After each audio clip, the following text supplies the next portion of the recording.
Good morning, everyone. Thank you for joining us. I see people beginning to populate the room here. Give everyone a second for their computers to connect.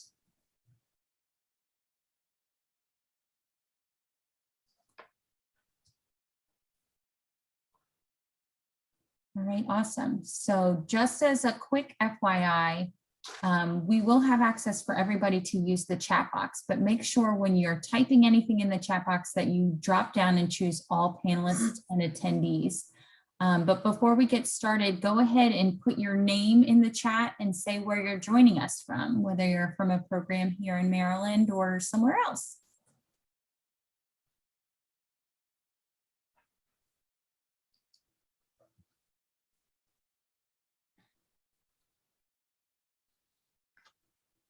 And make sure you're utilizing all panelists and attendees for your responses. And you should have a to byline where you can change it to all panelists and attendees. Perfect.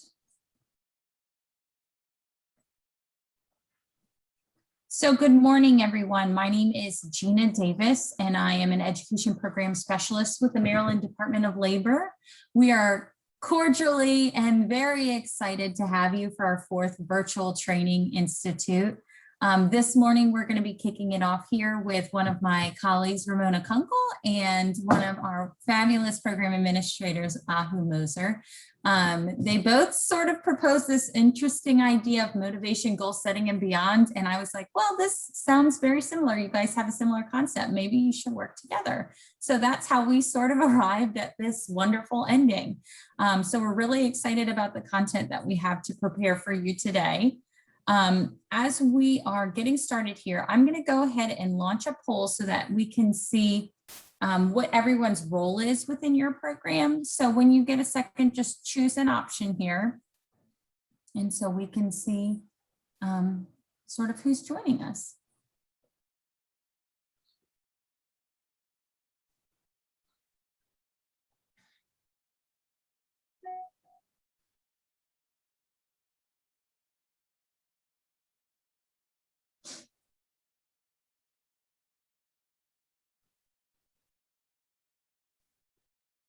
Okay, awesome. So I'm going to share it so everyone can see the results. So we have a pretty good variety of individuals here with us this morning. Looks like that ESL instructors are slightly ebbing out everyone else. So welcome. Thank you so much for joining us. As I mentioned, this is our 4th Virtual Training Institute. Over the next 3 days, so 4 days, including today, we'll have 25 different sessions of which you're welcome to participate in, watch whatever ones that you would like live. I'll do my best to get everything up on the website as quickly as possible at the culmination of the entire institute. If people are looking for proof of participation after the institute and copies of the presentations, all that will be available on our website. So the mdadultedvti.org. Also at the end of this session, you will get a link that pops up on your screen to ask you to take a feedback survey. If you can take a moment to complete that when we're done today, I'll also put it in the chat box towards the end of the session to make sure that you have the link. It's the best way for us to know how things are going, what's going on, and if you enjoy the content. So thank you guys so much for joining us this morning. My last little reminder, don't forget to do all panelists and attendees, and I'm going to pass it over to Ahu and Ramona, and we hope you enjoy. Thank you, Gina, and want to welcome everybody to our presentation, and thank you for attending and showing up first thing on Monday morning. So we're going to go ahead and get started. Our presentation is called Motivation, Goal Setting, and Beyond. And as Gina mentioned, we both had come up with similar ideas. And as I was sitting in on Ahu's presentation and her ideas, it just sounded like it would be a perfect way for us to pull together. I have ABE experience. Ahu has extensive ESL experience. So we're just kind of bringing our own experiences from different places in adult ed and bringing it all together for you this morning. So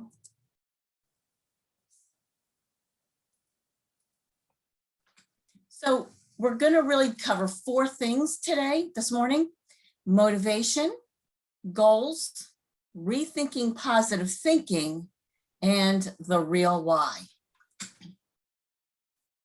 So we're going to start off with motivation. So this is the definition that comes from Educational Psychology Interactive in an article entitled Motivation to Learn, an Overview. So we're going to present some ways in which we can help motivate our learners. However, we want this to be interactive, and we'd be looking for some of your thoughts and some activities that you may have used in your program to motivate your learners. So here is their definition: that it's an internal state or condition that activates. And I think that's an important word: activates behavior and gives it direction. A desire or want that energizes and directs goal-oriented behavior, and influence of needs and desires on the intensity and direction of behavior. So just want to quickly get your thoughts. So what do you think are some of the limitations of motivation? So if you can just write your answers in the chat box, that would be great.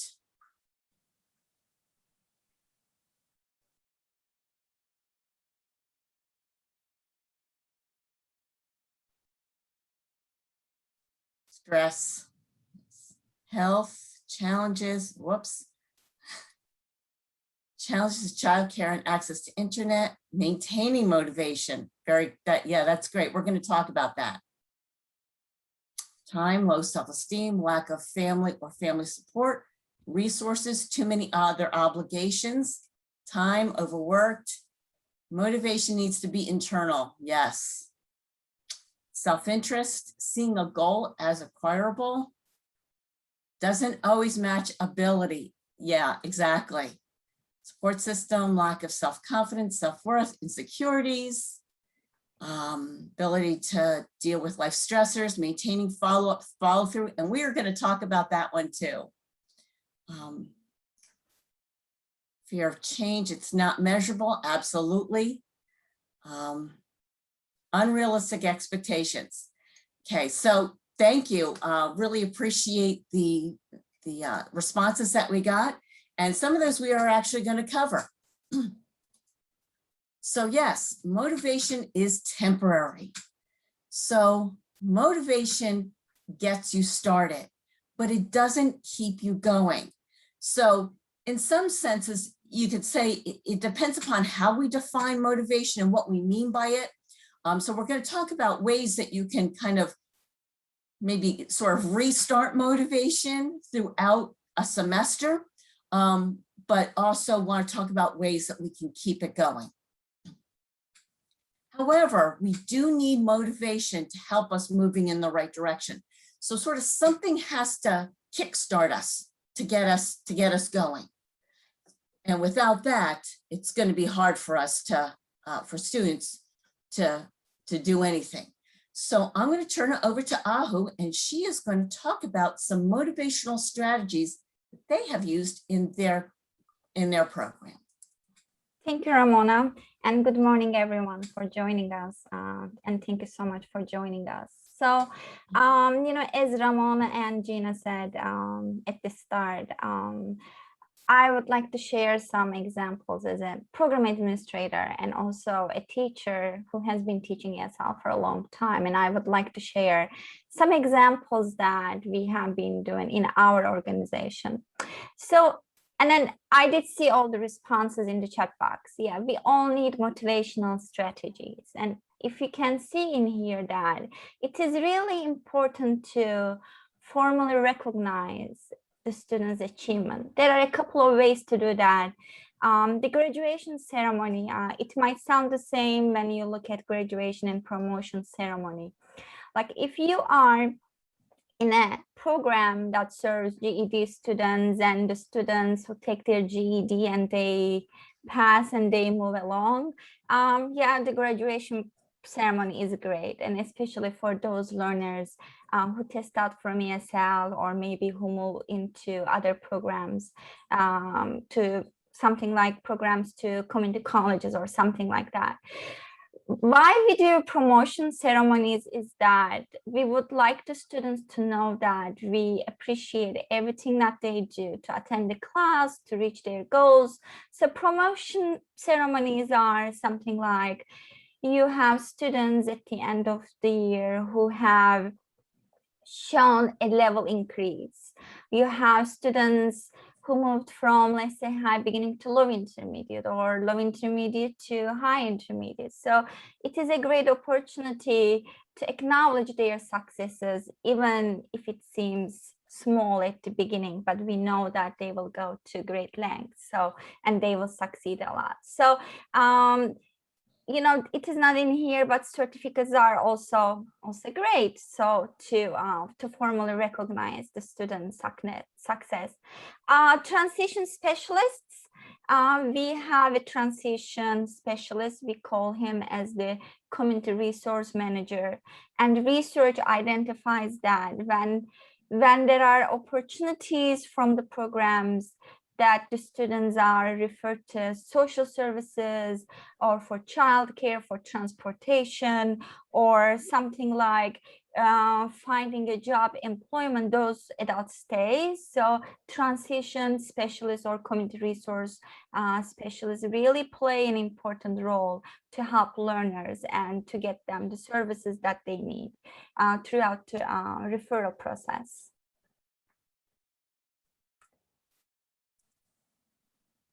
And when we look at the goal setting, so it is very important to have a goal setting. And Ramona and I will talk about some goal setting strategies along the way in our presentation.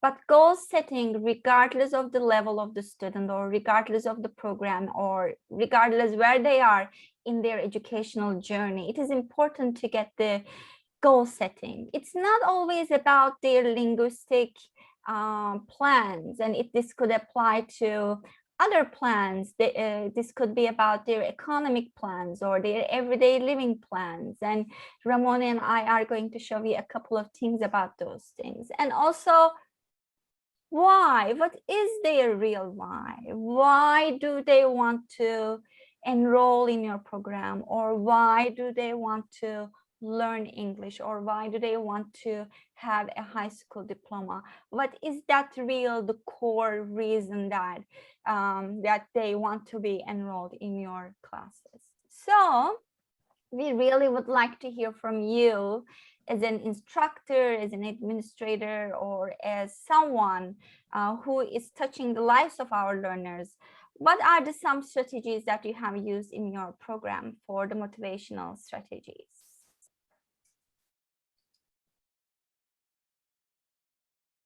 Discussing SMART goals, yes, and we have another response. Individual interviews as each student registers, and giving them a chance for an early in the session for students, yes. Goal setting, peer mentoring. The responses are coming too fast. I might miss a couple of them, and I apologize. Certificate awards, absolutely. And Q&A open forum with teachers, pre-registration. Great, these are all great responses. And motivation codes and growth mindset from Monica. This is great. And we're going to, and also individually interviews during intake, absolutely.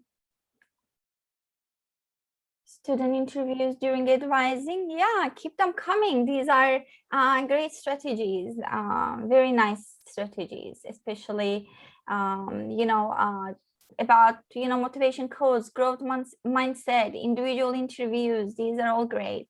So great. Thank you, everybody, for your participation.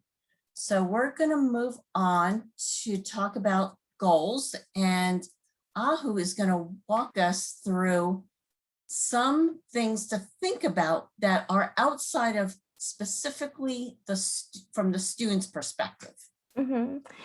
So, when we think about our students, we really should not only think about our students, we have to think about it, our students, program staff, and also instructional staff. And when we look at the goal setting as a whole, and when we divide it in these three groups as the program staff, instructional staff, and also the students, why should program staff help students set goals? Why? Why should they care about it? Any ideas?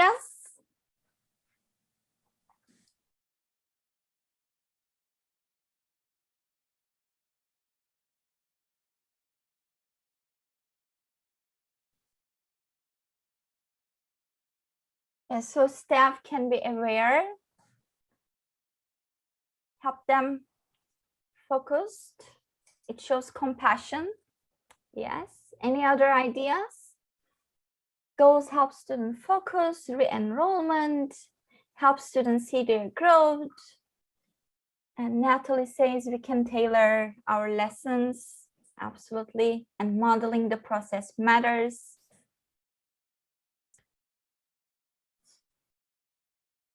And to get a better understanding of their personal life and try to help them reach their goal. Absolutely. Builds community.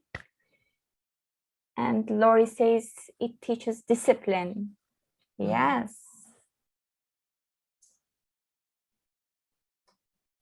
Anything else? Is there anyone who would like to contribute with any other different ideas? And Grayla says set goals that are attainable. And from Melanie, ensure they're aligned with our program outcomes, and you can remind students of their goals to keep them going. Perfect. These are all great as usual. Thank you for participating. Yeah, as some of the responses from the chat prove that, having the program staff and goal setting, it sends a strong message that the program is there to help them, right? So it is about the program staff sending that message via teachers to the students. So we are all working together, but we as the program staff are at the top with the goals and then the importance of the goal setting, and we relay it to the students through the teachers. And absolutely, it builds a working relationship between the program staff and the students. So as again, the responses came in the chat box, it is a bridge, right? So between the student and between the program, and so it creates a working relationship. It shows that we are all in this together. We just don't sit back and then wait our students to do things. We are all in it together. We are there to support our learners, our instructors, but at the same time, we are all involved, 100% involved, 100% invested in this learning experience where we want our students to do better or to learn better or to reach their goals. And also the goal setting, when we look at the program staff, also helps students understand the program by setting realistic expectations during intake and orientation. The intake and orientation should never be about, okay, now you're going to take the test, that's it, you will hear from us. No, it is a good way to give the information to the learners about our expectations, about program guidelines, about what we hope that the learners will achieve, or what we hope that they will achieve. So these are the important key components when it comes to intake and orientation. And then also, that students' motivation, and then we also, as the program staff, see and how our students are motivated. And then this also allows us to change our recruitment and instruction practices. So, and then it is important that we understand where our students' needs coming from, what their goals are. Most of our programs are very structured. We have intensive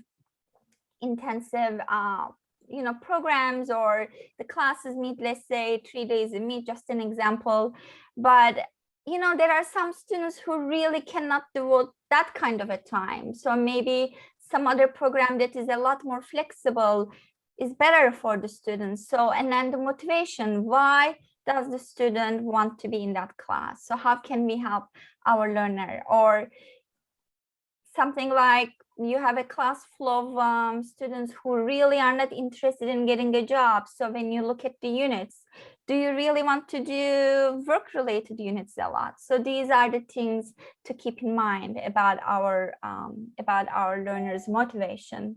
And another one that we have is that, the reasons for goal setting when the program staff are involved, and then it gives you a way to adapt the program curriculum and the schedules to meet the needs, as I did say before. It is important. So it is not about enforcing what we have for the schedule on our learners. It is about finding the best fit for the learners.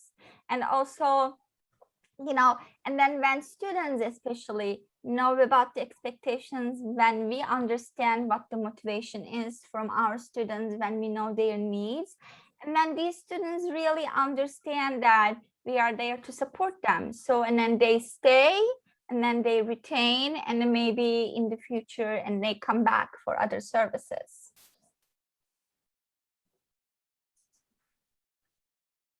And I do see some responses. Yeah, I think Heather put something in there. And then, there's the program staff, and you might maybe combine the program staff and instructors together, but we have decided in this presentation to keep them separate. How about the instructors? Why should instructors help students set goals? Should that be only the program staff's tasks, or should instructors help also students to set goals? Marcida says to show we care personal for them, become personal with them. And Gina says knowing things about their students, they can make lessons personal. And Grayla says builds relationship and helps to inform instruction. Absolutely. And shows staff is vested in their success from Gerald, and builds relationships, fosters student success. Yes. And Monica says understanding that the class is part of an overall goal. And Michael echoes almost the same idea that we all said, shows that the program has a vested interest in students' attainment of goals. Perfect. These are great ideas. And to tie instruction to student goals from Jean.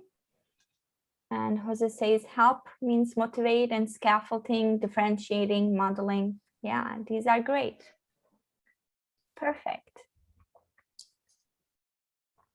All right, so it is important that teachers are involved in goal setting, because instructors really must know what the students' goals are.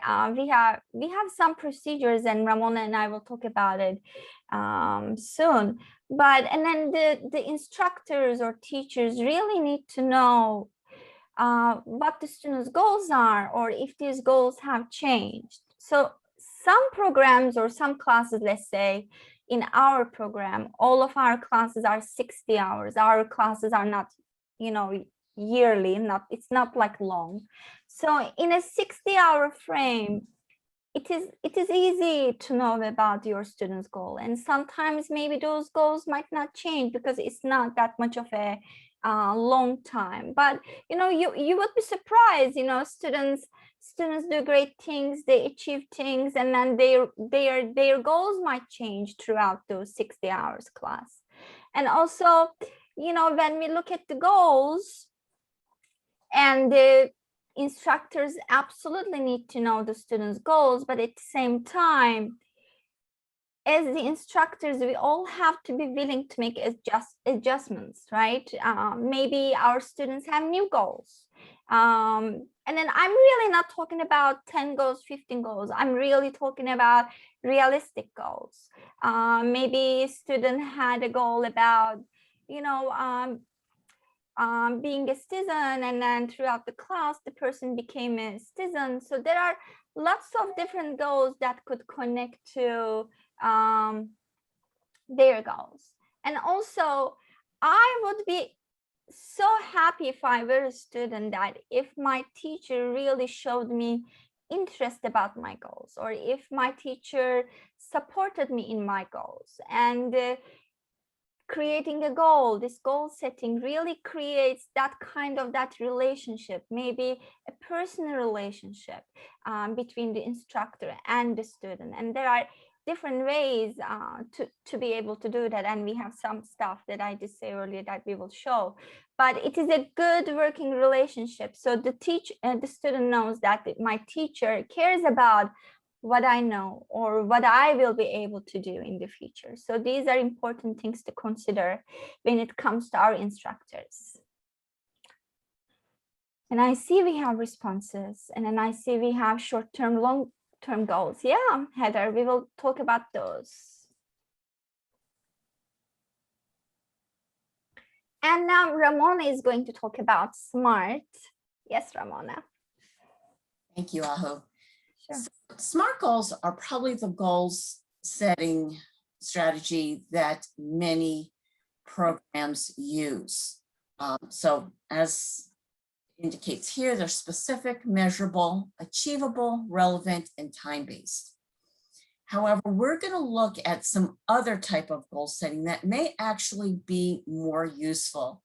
And Ahu is going to take us through some goal setting strategy that they use at the Literacy Council of Montgomery County.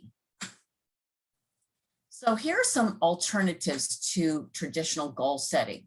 So one of them is using a one-word goal setting. And you can do this by creating a word cloud. So I've included a YouTube video that tells you how to create a word cloud. Because I'm going to be honest, I had to look it up. The one thing that's a little limiting with this is you are restricted to using one word in your goal. If you use two words, it's going to split it up. So you need to stick with one word. So I did one here just as an example. Another one is vision boards, or some call them, I think, goal boards. I know one of my programs did this, and what they did is they had the luxury of having dedicated space. So they had their students do a vision board or a goal board, and they put them up in the hallway of their program so that students could share their goals and other students could see what inspired another student to come. And perhaps that then inspired them as they looked at other goals and saw, oh, wow, that's great. You know, I never thought about that, you know, because I want to be able to help my child do their homework. So then that also becomes their goal also in helping to motivate them in attending class regularly. There's also something called backward goals, where you look at your end result and then you just kind of break it down into either weekly or even daily tasks. So it's a little bit more manageable instead of having this really kind of almost overwhelming goal that seems so far off in the distance and almost unattainable. It just helps make it a little bit more manageable for students. Another type of goal is something called sprint goals. And it's where you just do one activity within a month. That's it. You just focus on one thing and you don't worry about anything else, just one so that you can work on accomplishing that.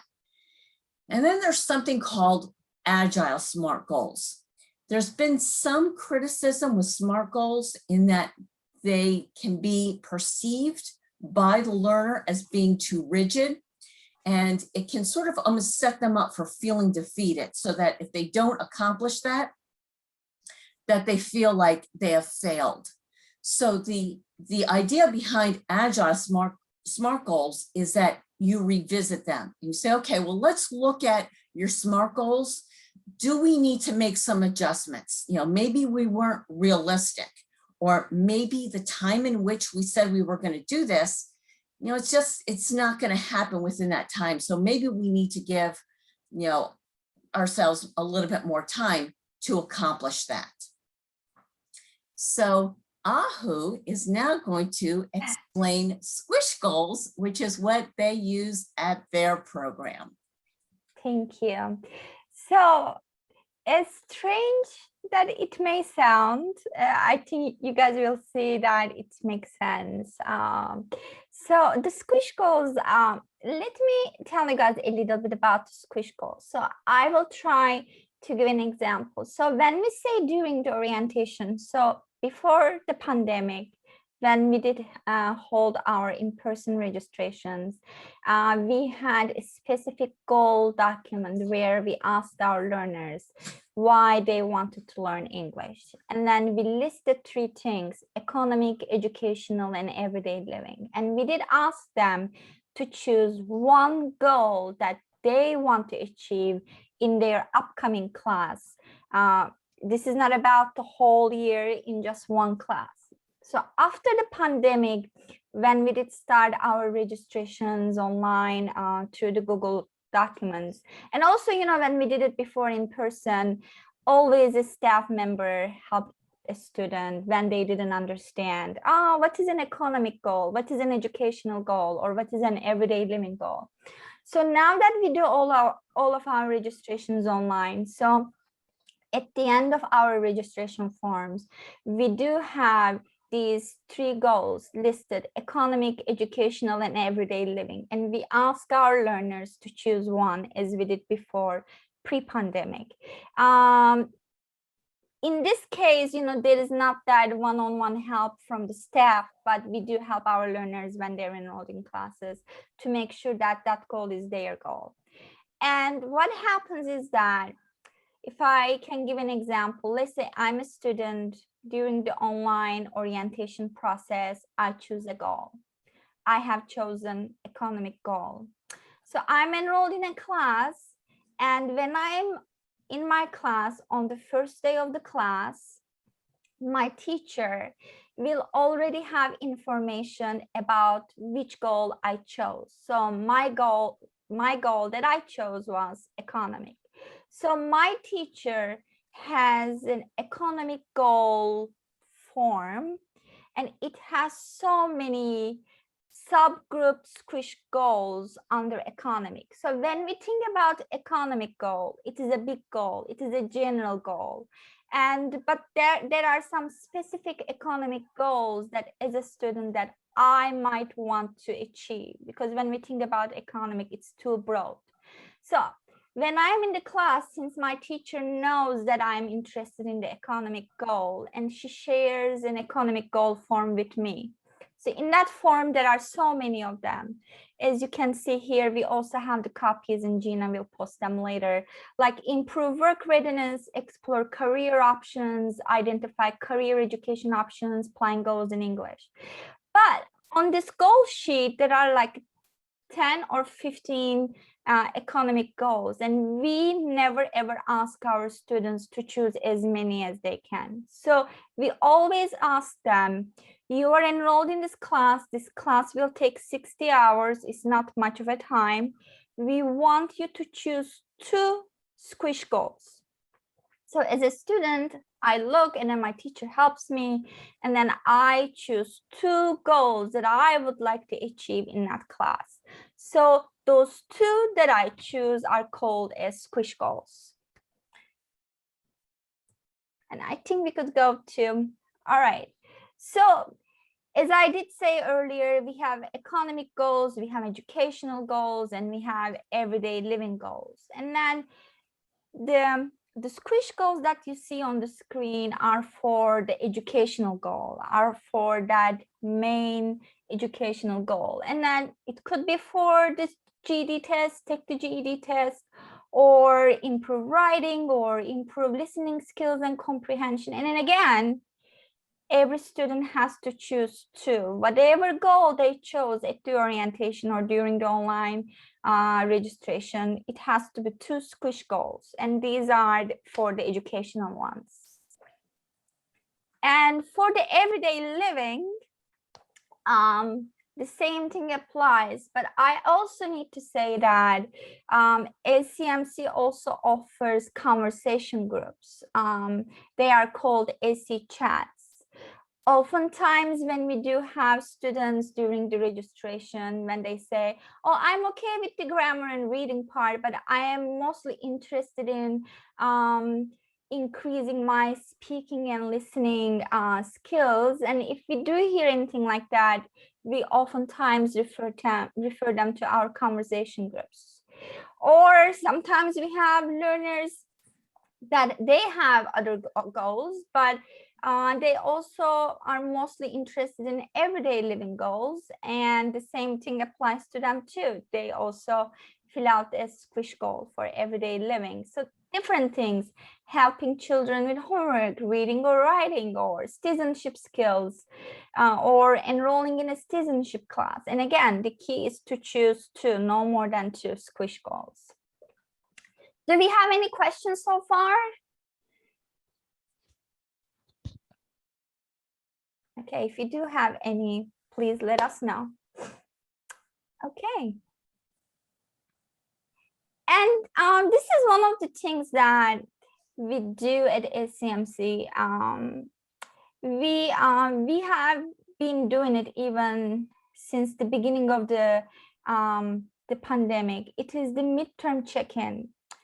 What midterm check-in? I see a question. I will respond to it after I'm done with this. What midterm check-in is that I'm a teacher. I have 10 students in the class. My students have their goals, educational, everyday living, or economic. And then my students also have chosen their squish goals based on their goals. But now what do I do?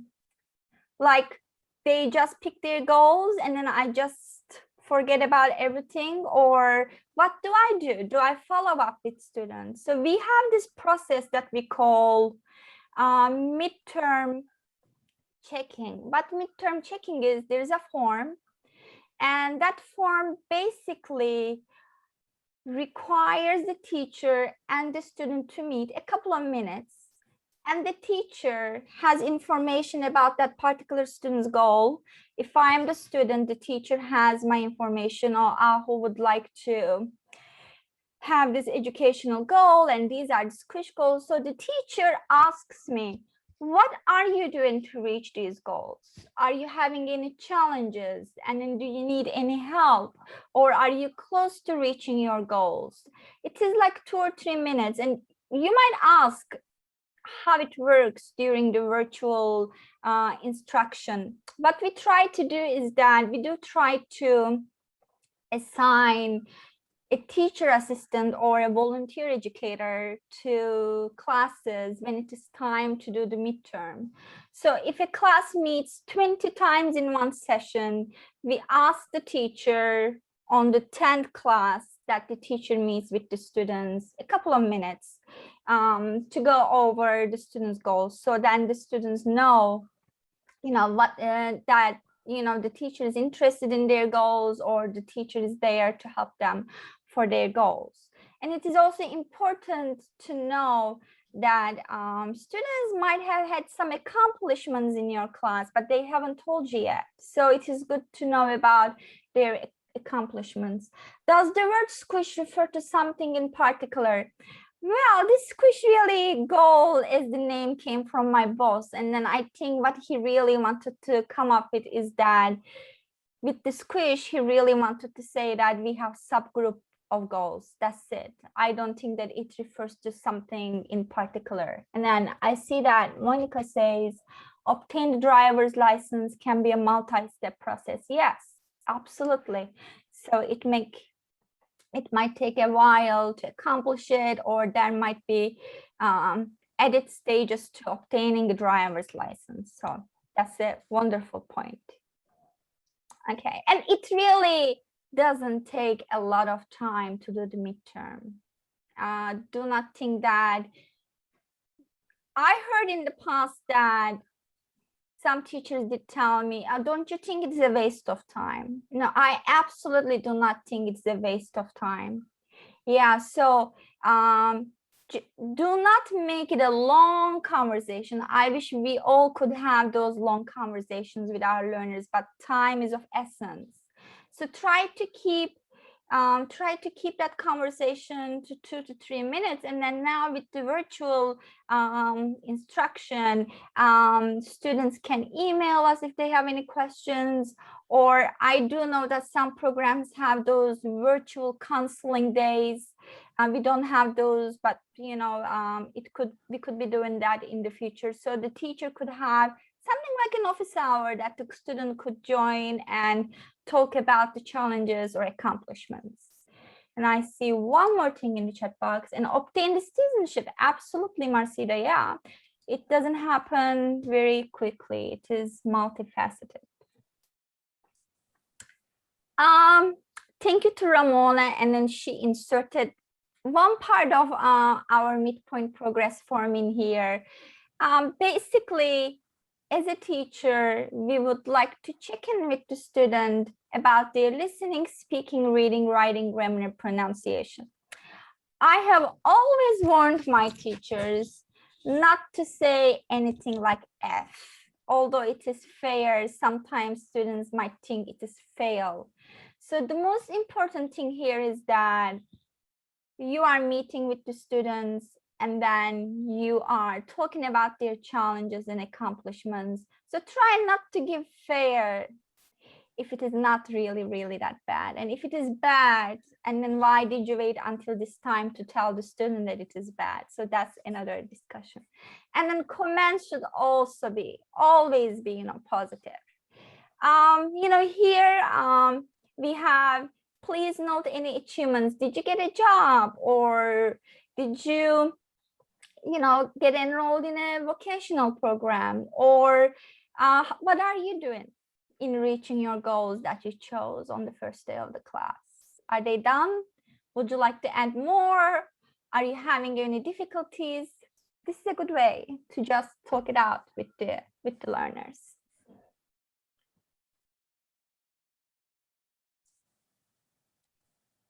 I think we can, yeah. And I think this is Ramona. Thank you, Ramona. Okay, thank you, Ahu, for taking us through the squish goals. So we're going to turn our attention to rethinking positive thinking. So part of goal setting can be thinking positively. You know, what do they want to accomplish, and you know, where do they want to get to? But we're going to rethink the whole concept of positive thinking a little bit.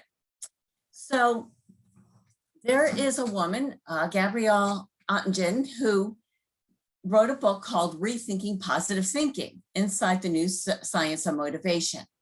And what she says, and she did some extensive research on this, she says that positive thinking may not energize us into action. So we may just be thinking positively, but it doesn't necessarily get us moving. Positive thinking may also not be realistic. So just because we're thinking positively about something doesn't mean that it's realistic based on our abilities. There's actually some research that suggests that just by thinking positively about having accomplished actually sort of tricks our brains into thinking that we've already accomplished it. So I know that some instructors will say, you know, like visualize, you know, walking across the stage, you know, having earned your high school diploma, and that's great. There's nothing wrong with that. That's not a bad strategy, but if they do it too often, it can actually sort of almost convince their brain that it's already happened. And it doesn't always help us complete tasks that require, you know, a significant amount of energy, effort, and commitment. And the last one, in my opinion, I think is the most important point, is that it may leave out accounting for obstacles. So we're going to talk about that. So in their study, her husband also did his own work. And he came up with this mental contrasting where you pick two positive future words. So two words that are positive for where you want to get to. But then you also come up with two reality keywords. So those are kind of the words that keep you in check. And then there's the implementation intentions where you figure out the where, the when, and the how. So in doing this research, they didn't like the MCII, so they want to come up with something a little bit catchier. So they came up with WHOOP. So the first one is you first figure out, what do you wish for? And what is going to be your outcome? But here is what I think is the critical piece. You also think about your obstacles and you create a plan. So I'm going to just tell a little bit interesting story about this research, that they actually did a study in which they asked a group of women in a weight loss program what they would do if they were tempted with a plate of donuts. And some were optimistic about their ability to resist the donuts. Others recognized that they would be tempted and that it would give them cravings. Interestingly, after a year, the women who had negative images of them not resisting the donuts lost 24 pounds more than those who were optimistic about their ability to lose weight. So what that means is those who realize that they may not be able to resist the donuts came up with a plan of how they were going to do that, how they were going to manage those cravings and work through it. And so therefore, they were actually more successful. So Ahu is going to tell us about some strategies for ESL students, but most of these will also work for ABE classrooms.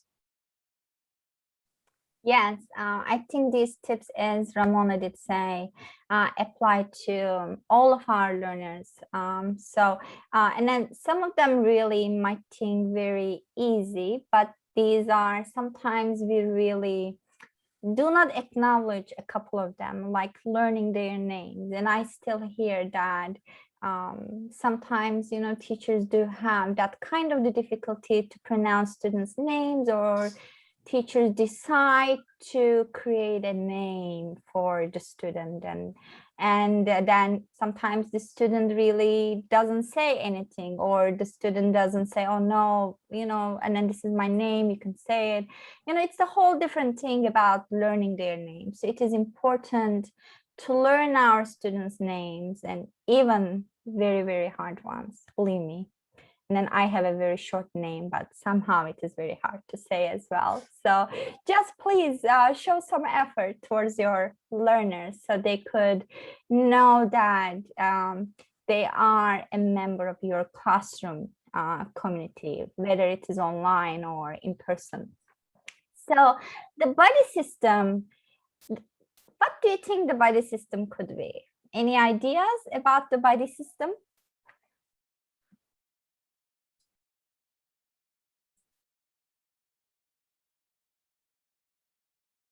Okay, I will monitor the chat, and if there are any, oh yeah, Gina says they can advocate for one another. Like in a class, as we all know, we have our learners with differentiated skills, and then they have different learning goals, and they have their skills different from each other.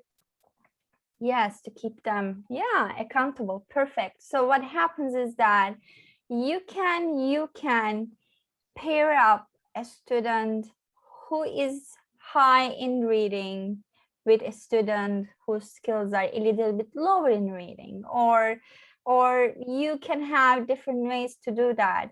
You can try to make sure that you assign learners as a pair, as the buddy system, from two people from two different countries. But also Sometimes if the students are really very anxious, very stressed, which is the case sometimes, they are very stressed, they don't know what to do. Sometimes it could help to create a buddy system, to pair them up with a student from their country if it applies. And there are different ways to do the buddy system. And yes, as Latasha says, they can help each other become study partners. Yeah, this buddy system actually, it really doesn't only apply to learners, it could apply to instructors. When we first started doing the virtual instruction, we felt the need that some of our teachers really needed some technology skills. So I buddied them up with a staff member, and so the staff member served as a mentor. It allowed that, you know, idea about the staff member connecting with the teachers and also supporting the teachers. So it's a great idea. So the visuals, I think this has become a very important component, especially during the online learning. I always see all those beautifully created the whiteboard apps and Jamboards. I'm a very visual learner, so you know, sitting in front of the computer hours and hours, and then I really like seeing visuals, and these visuals really help the learners to overcome their obstacles. Maybe they hear something that they do not understand, but when they see it in a visual, it really helps them keep going.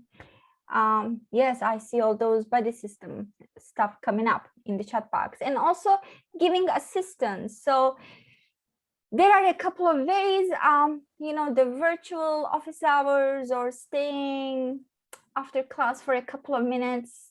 These are little things, but these deeply help the learners to feel that, yes, there are obstacles, but with the help of the teacher, with the help of the classmates, because there is that community, these obstacles can be overcome. And also, you know, some language tips.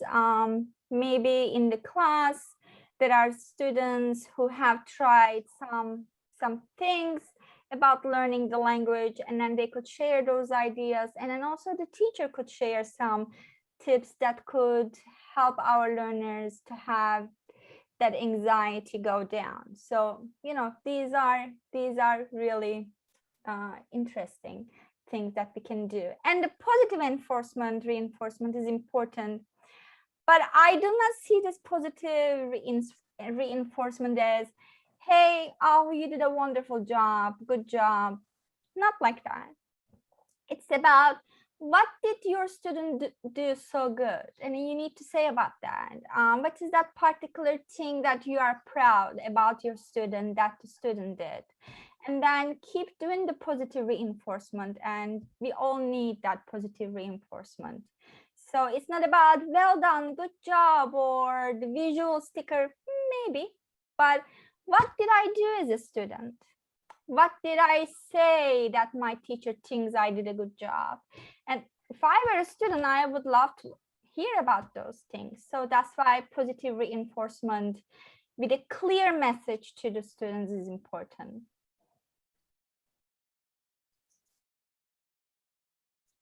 Great, thank you, Aho. No problem. So the last part we're going to talk about is the real why. So it's increasingly becoming sort of, I guess you could say, the new hot topic about asking the real why. So most of us don't ask enough questions to get to our real why. It requires digging a little bit deeper. And there are those that suggest that you need to ask at least 3 to 5 questions to get to your real why. And you just have to keep figuring it out until you get there. And then this becomes your reason. So we're going to look at 2 examples, one GED class, and then Ahu's going to take a look at an ESL class. So for example, in a GED class, why do you want to join this program? To get my GED. Why do you want to get your GED? Because my mother wants me to. Okay, but why do you want to get your GED? Because I want to finish high school. I'm sort of speeding this. There's probably some other steps in there, but then eventually you might get to, why do you want to finish high school? So my children will be proud of me and I'll be proud of myself. And that's the real reason. That's what's going to keep them motivated. That's what's going to keep them coming back to class, not just to get my GED. So Ahu is going to take a look at an ESL class. Yeah, so for the ESL class, I do believe that the real why really comes out when they do the squish goals, and the real why really comes out also when we do the midterm. So when we ask a student, I'm not only particularly talking about my program, but a student in general, in every program, if there's a process like that, why do you want to join this program? And then I'm sure that all of us will get the same problem. What? I want to learn English. But why do you want to learn English? And then the student goes and says, okay, I want to speak and write better. Okay. But this is, again, very general, and we are really trying to make it a small chunk goal to understand the real why. And then why do you want to speak and write English better? Oh, to help my children with their homework. We're getting somewhere, right? And then why? Why can your students cannot, your children cannot do their homework on their own? Like, why do you want to help your children? It's about, and then the student maybe tells you, oh, I want to help them do well in school. And then, but why? Why do you really want them to do well in school? And then so they can have a better future and more opportunities than I have. Then this tells you this is a real why. So the student wants her kids or his kids to have a better future and more opportunities than the student has ever had. So this tells you the underlying component of the real why. So it comes out. But we just cannot give out a form and ask the student to fill out these questions. We really need to spend time to understand what the real why when it comes to our students' goals. And here I see, oh, Charla, thank you. Thank you so much. And so that's the real why. And also, when we say these ideas about the goal setting help the students, and then when you try one, and then you will see it either works for you or it doesn't work for you, or you can always elaborate on it, or you can always develop on it. And then who knows, maybe at the end of the day, you will come with different strategies that work for you and your students. So. Okay, thank you. So for the interest of time, we're not going to ask you because we have like 2 minutes left. So just, why, what can students do to keep moving forward? Sometimes it just comes down to dedication, discipline, and just do it anyway. Sometimes, we don't always feel motivated to get up and to go to class. We don't always feel motivated to get out of bed and exercise, but we just do it anyway because we want to feel better, or we want to move forward. And it just is going to be part of the process. So we're going to wrap this up. So Ahu, sure. First two? Yes, absolutely. Motivation is needed to get you started, absolutely. And we all know that there are different types of motivation, like intrinsic or extrinsic, that we didn't talk about. But you really need to do more to keep going. Yes, motivation is what gets you started, but determination is what keeps you going. And also goal setting, it's absolutely amazing. So clear expectations, even one goal to achieve. But you have to, as a student or a teacher, have to follow up with the learners, and then you have to revisit, you have to revise. And then also they have to be very reasonable goals. And how many goals can you achieve in a short duration of time? You shouldn't choose so many goals. You should only focus on 1 or 2 goals. Ramona? Okay, and then positive thinking is great, but we also need to consider possible obstacles and to create a plan for those obstacles to increase our chance of success. And then find out the real why. It's got to be personal. It's got to be what really kind of gets to your heart. That's what's going to make the difference in their success. So I see we are right at the 10 o'clock hour. So I want to thank Gina for your technical support. I want to thank Ahu, my wonderful co-host, Oh, thank you. presenter in all this. And I want to thank all you for showing up and for participating and, engaging and just, being present. So thank you very much. You're going to Thank get you, everyone. a presentation. And here is our contact information. Thank you, Ahu, and thank you, Ramona. Yes, all of the sessions have and will be recorded, so they will be on our website. I'm not making any promises, but hopefully in the next couple of weeks, as quickly as possible. When you close out of this window, you will get a link to a survey, but I'm also going to put it here. The more we know, the more we can grow. So the faster and the more feedback, more honest feedback that you want to provide about our sessions, we can tailor future virtual training institutes around your feedback. Requests for proof of participation will be fulfilled at the completion of the institute. You can do one request on our website for all of the sessions. So the mdadultedvti.org. And I'll type that really quick so that you can check that out. But it's called proof of participation, and we'll get that out as quickly as possible. But thank you guys so much for participating today, and we look forward to seeing you at future sessions and throughout the week.